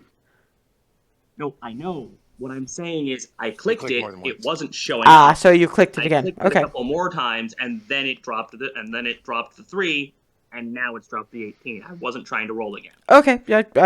It's a little hard. You didn't mention you were having some issues, so I did not know. Sorry about that. I was getting there. I was trying to clarify that I was having issues. Everybody breathe. But yeah, no. By this point, you're kind of into the tunnel, and there's only one. If there's anything ahead, there's only one way there. So if they heard that, it's kind of gonna be kind of hard to be stealthy at that point. So although you do get Alice, just you okay, Ava? Yeah, I'm gonna have a bump, but I'll be fine. Nothing hurt but your pride? Pretty much. At least it wasn't a crate of pots and pans. You're telling that story later.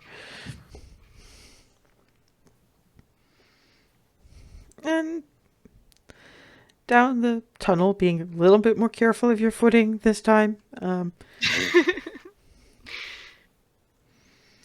It's not a very long tunnel, but it does have a couple of winds in it. And it gets a little narrower in spaces. You can see where some of it is claws, as the dragons had to kind of worry their way past. So if nothing else, the tunnel is relatively recent. And size was misjudged somewhere along the line. You eventually come out in a place that's not as icy as you would have expected from the tunnel. There's a spot off in the corner that's it's shadowy, so it's largely the ones that have the dark vision see what looks like a quasi-geometric ice sculpture over in one corner. But the rest of it, again, this is for the people with dark vision, you've been sloping down while you've been on this, which is probably why Ava lost her footing, because the downward slope was a little steep. The ceiling is surprisingly high in this cave, with the lack of a better term. Not huge, but for an underground space, it's not as close as you'd think, maybe 12, 15 feet. And apart from that large spot of ice sculpture in the corner, everything else looks like another somewhat larger deserted camp. Again, this is the dark vision individuals, unless somebody wants to light things up. Mostly you guys are seeing occasional dark shapes. There's a camp up ahead. Someone's been here. A lot of someone's have been here, because this is a lot bigger than the medevac camp. This is for Remy, who's the only one who can actually see anything right now, who has this experience. This is more like what you'd get from one large or two small companies. And at least a few dozen people here. Maybe more. Except there's no sentries, or they'd be pointing weapons at us right now. I'm looking toward the people that can see Yeah, as to just what my like- cues are. Well, the question is, do we risk a light? Do we Might hear as any well. like I know. sounds I know other what. than Yeah. ours? Well, that's the thing. We've been talking, and I'm looking, and there's no guards, no sentries. No, nobody. Remy cast Divine Sense. Detect There, Celestial Fiend Undead. no undead, no fiends. There is a celestial standing next to you. That's a relief. But yeah, that's kind of a limiter, but particularly given that the tainted don't necessarily count as fiends or undead. Hmm. Oh, well, it's Sometimes checking you off boxes. yeah, sometimes you just get apparitions. It's a thing. Yeah, I mean, I'm not hearing anybody. Me neither. I'm trying desperately to listen. Remy goes to take a closer look at the camp for signs of recent life. I think if we're moving towards the campsite, anybody who wants to be casting light or some method of lighting the room should probably do it right now. Dancing lights. And where, I mean, you're. So for Farida, because she's the one who's controlling the dancing lights, because they're fairly far apart, where do you want to start? Do you want to start with the glimmers of ice in that big corner over there? Or do you want to start with the camp? Because Remy can obviously see well enough. And she's stomping off to the camp without a word anyway. Yeah, so let's start with the glimmers of ice there then. What Farida is getting, while people are distracted by where people used to live, is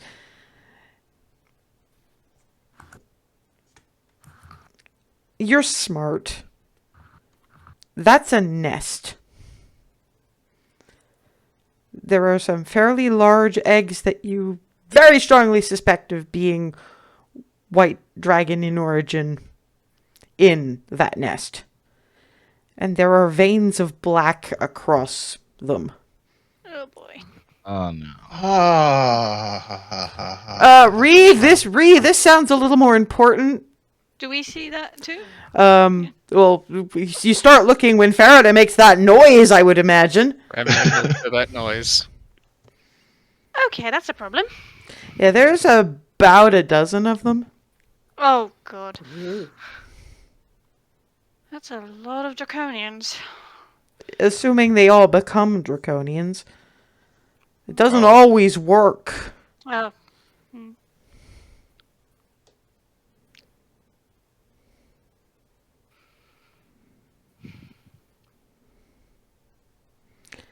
Hazel, you have the heaviest weapon.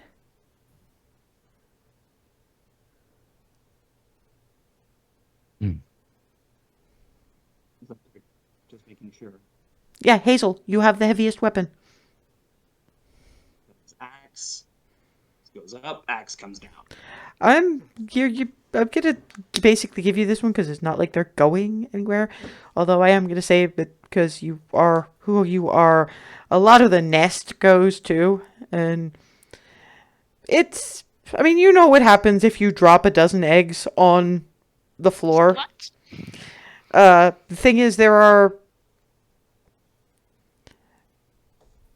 not very mature. They weren't particularly close to hatching. So you're not seeing anything unduly draconian looking. But there's definite threads of black in that yolk. Back up, back up. Also going to cast Spirit Guardians. Okay. And instead of little flitties, they're just motes of fire. From Alice's flitty bag. Aww. I give him a little pat.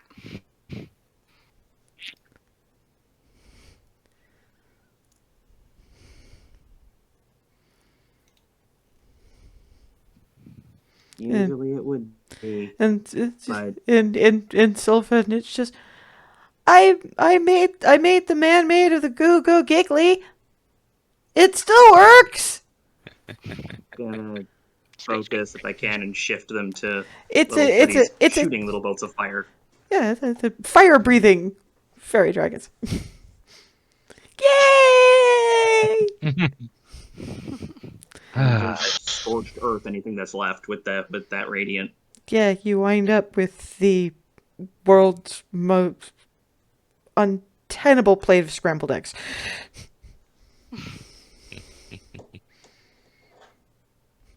Yeah, yay! I'm never gonna be able to breathe fire, but I got to see what it would look like if I did. This in draconic, just because excited. Well, Hazel knows what that's what's being said, so never mind. No, draconic. To when draconic. When really excited, Flitty Right. defaults to default language. In which case, I'm going to translate to Hazel. Flitty's very excited to know what it would look like if they could ever breathe fire. Thank you. You made a very happy Flitty. Out of the Flitty bag in little warm, little cold weather gear that was made for him, flies up to Hazel. Friendly head bonk, and then back into the bag, and you. I'm going to be cleaning axe end with sacred flame. Turns out you don't have to.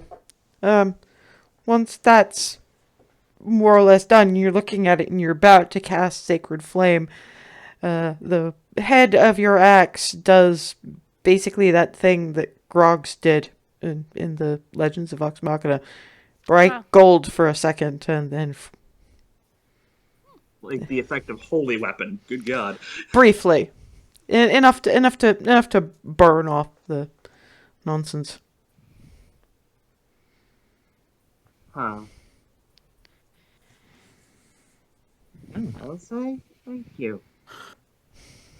We'll just have to see if that works. If that goes into combat. So yeah, that was go check over. Yeah, but one thing I think that's a good thing we did come down here, and one thing we probably ought to do after we've examined that camp is at least take a quick turn around and see if there are any other clutches out there. We can't look too long or too far, but that was a dozen shots at it. But yeah, Ree, you're after the camp. Or I'll go back to approaching that to take a look. Yeah, keeping the with the intent of sort of keeping the pairings up. I'm gonna make sure to follow along with Remy. Excuse me. That was out of character anyway. So. I know, but but at the same time, you know. Yeah. Yeah. I'm assuming that the pack, the teams, as it were, the kind of separate so they can spread out, because this is a lot of camp. With a closer look, it's not as regimented as a mercenary camp would be. It's actually the kind of layout is a little more familiar to Rylan now that Rylan is actually looking. Rylan has seen this kind of setup before. It's just normally been smaller because above ground, and normally abandoned in daylight hours because the individuals on them don't generally like being out in the day. Rylan knows that this is very much a drow camp. It's just a bigger one than he's ever seen. And no idea they could get this big. They? What could get this big? This is every sign in the world that this is a drow camp. There was one kind of sparse near where A scout party, you mean? So that was a skirmishing party, and this is something bigger than a skirmishing party. so much bigger. So the drow were, I guess, helping set all of this up, apparently. Corpse pile. How'd they die? When? You weren't there, but Hazel did the medicine check. Oh, right. Hazel was the one who noticed things like slit throats. Knives, blades.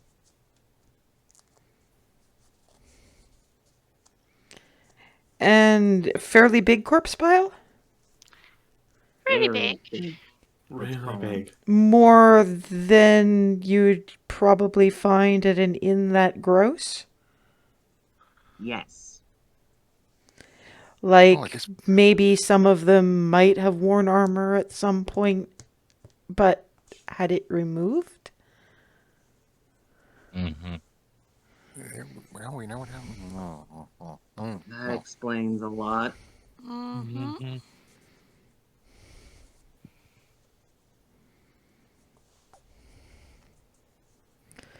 Well, if this is Wonderful. if this is a bigger strike team, one thing I wonder is where the fuck they all went. That's the question. But then again, maybe they didn't want to be here when Well- those eggs hatch. Well, what? They didn't look any. If you smash an egg that's about to hatch, you see the baby creature. We didn't see any of that. True. I don't think that dragon eggs develop that fast. Yeah, there was still a lot of time. Probably. I mean, it was going to be more than a few days. And even if they did want to get away from that, why would they leave their entire camp? It's a genuine question, because there's got to be reasons that you'd abandon a whole camp. Remy pokes her sword inside a tent to look for personal belongings. Pokes her. Okay, so can you? Pokes the flap open. Thank you, because I was looking for a few more words of that, because mostly I was imagining that Pierce film several times on something you want to microwave. And I was like, how does that help? I mean, are you hoping for an ow? It's She's stress trying not to relieving. just go inside in case there is somebody in there, but she wants to get a look inside. Okay, so are you picking a specific tent or just the nearest tent to hand? Nearest tent. Okay, what you're seeing is... Yeah, you see a set up bedroll, which you normally only leave if you're going to be staying in camp a while. Bag full of general belongings. There is a weapon, but it's a bow. They could be carrying other weapon elsewhere, but bow and quiver of arrows, along with the. And this is a little single man tent at the edge of the campsite. So. Like they just got up and disappeared. That's one. That's one tent.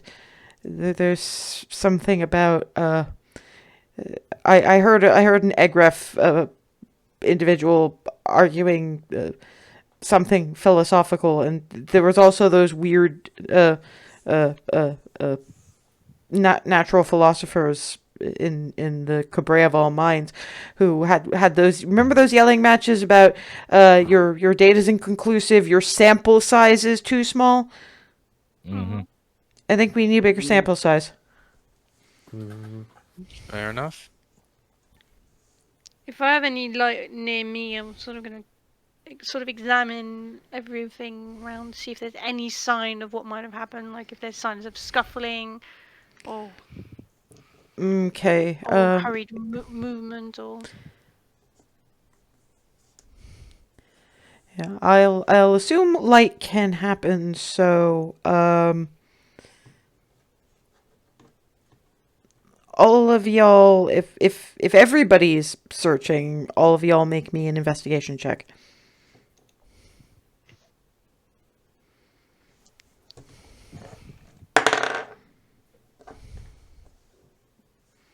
Bam. Mhm. Yeah. Yeah, Alice is more standing guard at this point.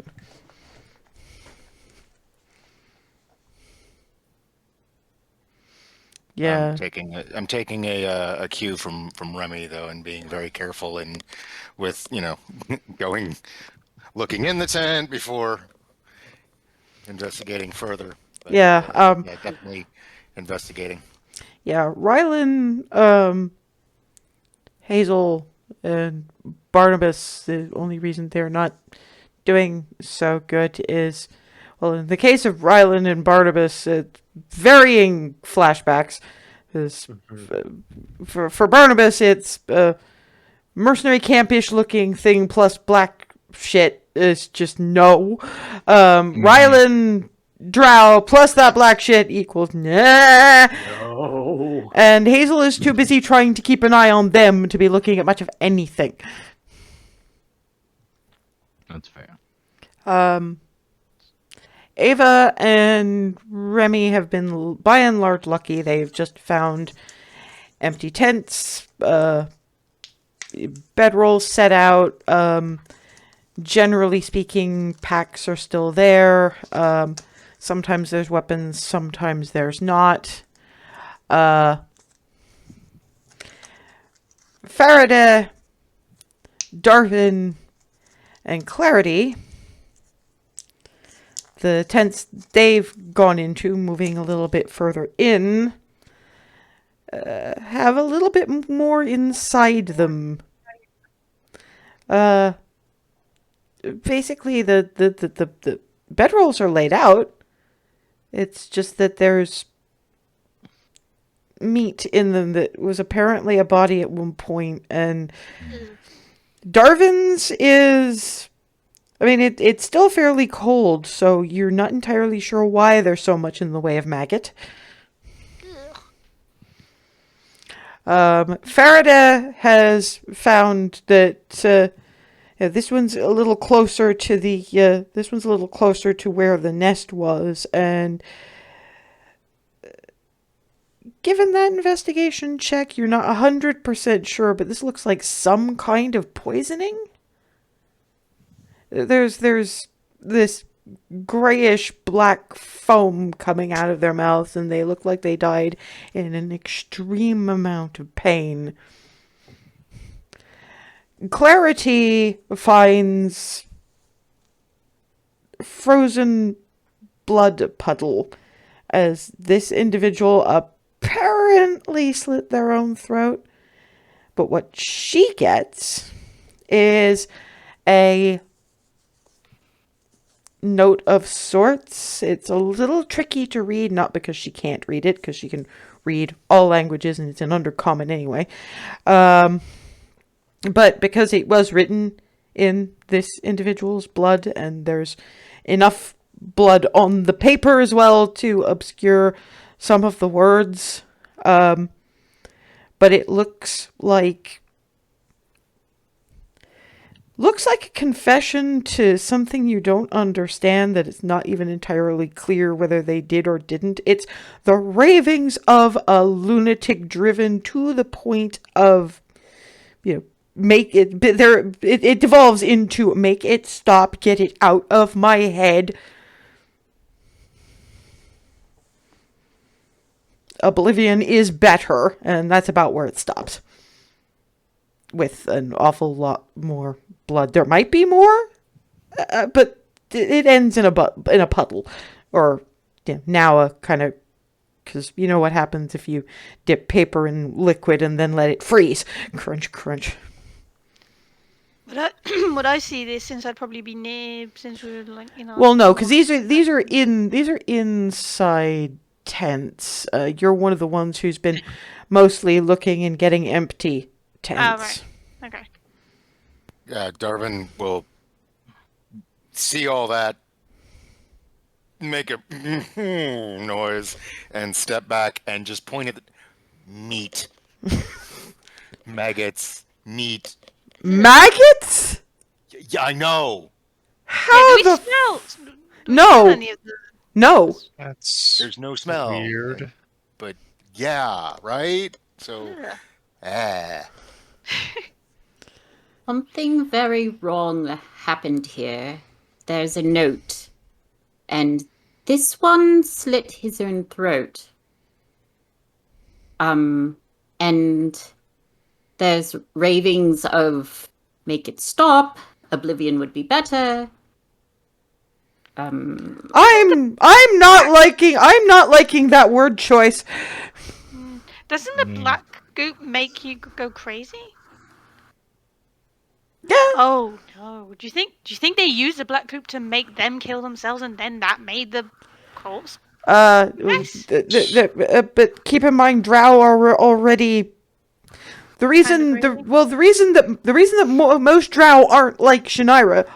More Drow used to be like Shannara. Less twitchy. The reason she's so twitchy is because their god went funny and probably tainted, and they got tainted. Right. The whole reason that Shannara, from what Darwin was telling me, was that freaked out was because she went on a hunt as a younger, came back, and her whole managed to keep free of it clan got, and she managed to get away. That the whole reason she was paranoid and freaking out and on her own was because everything sentient in the Underdark wanted her dead. Or tainted. Either way, given who she actually is, that's bad. So they were either being double tainted, or the taint that they'd already had was being. Well, you'd think you'd see more of that. Drow have the same lifespan as elves in general, Right. so. Yes, that's why I'm thinking maybe it was. Maybe Again. something somehow got it out of them temporarily. One in here looks like it died pretty painfully. Maybe poison or. I wonder if that's a case of Clarity's, Self-inflicted. That's the thing, we don't know. Then again, if somebody was going to poison you, they'd find you at a dinner table, not in your bedroll.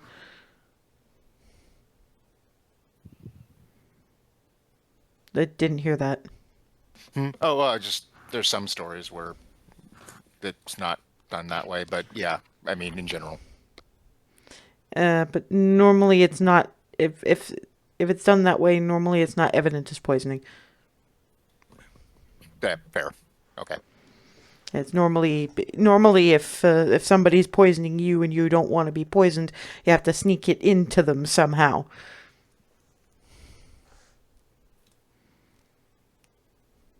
That's a thing. Mess tent. Oh, Is there yeah. one? Or- Barnabas and Remy would probably be able to identify the larger tents near the quasi-center of this slightly less than regimental scenario. One of them is clearly going to be the command tent. One of them is going to be an infirmary tent, and one of them is going to be the mess tent. Probably the one nearest a fire. But Or that one over there. Yeah. Mess tent's a mess tent, no matter what you're doing it for. And I guess the other big ones would be, like, Command? What's the... And the healers. We should check that.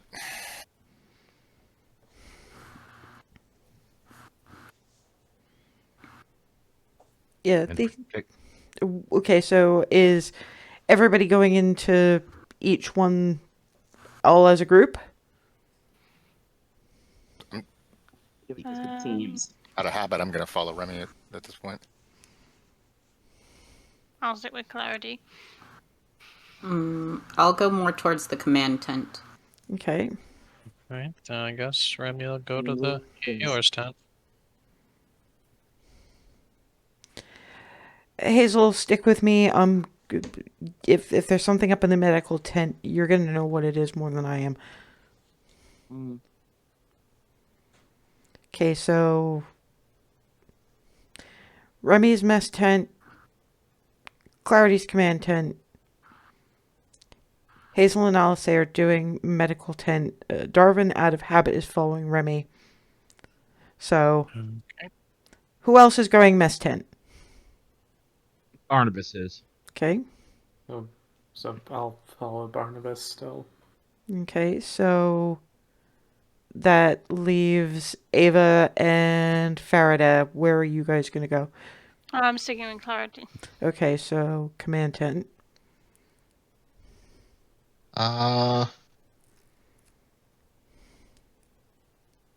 Probably medical tent.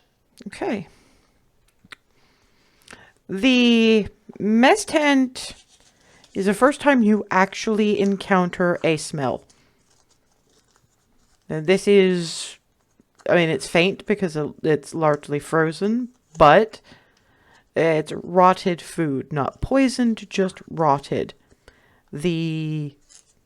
I mean, it's still set up perfectly well. It's tidy, it's organized. It doesn't look like anybody trashed it to get out in a rush. It's just that there's a cauldron of what used to be stew on a long dead fire. Now it's kind of some really unfortunate fungi, which at the same time things don't go that fungal that fast, because this couldn't have been that long. Not if you're still having corpses that at least 2 cases didn't rot. There's some bowls of the same used to be stew and now is a mushroom farm. But no bodies near them. It's like people got up and left.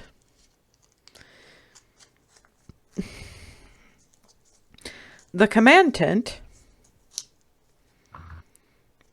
The war table doesn't have any maps or missives or anything like that, but that does not mean that the table is bare.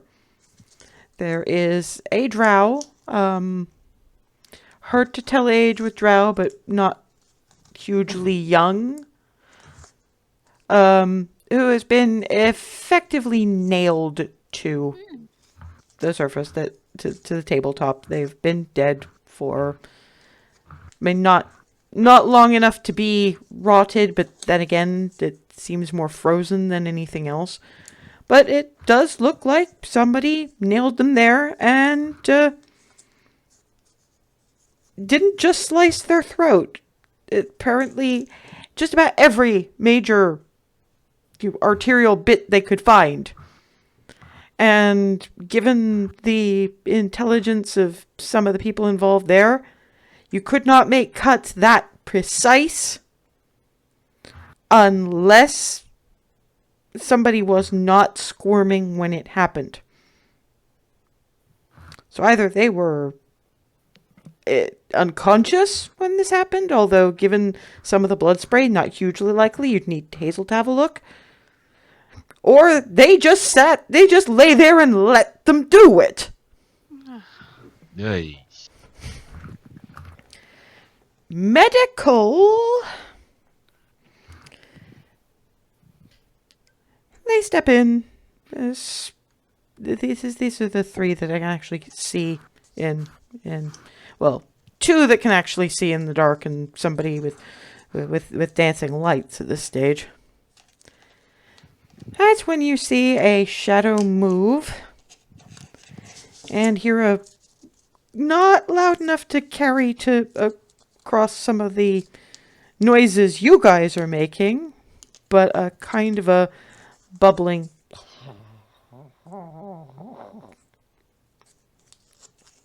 And various of the shadows in this little room move. Boy. And we're at about that time. Ah, of course. Well, I could have shown something, but it would have been even worse. So either way, you know there's something. You don't know if it's going to attack you or not. It's not going to be good. That you know. Well, and now I get to go try to sleep. Yes, well, you know, sometimes it goes to the horror place. It really does. Mm-hmm.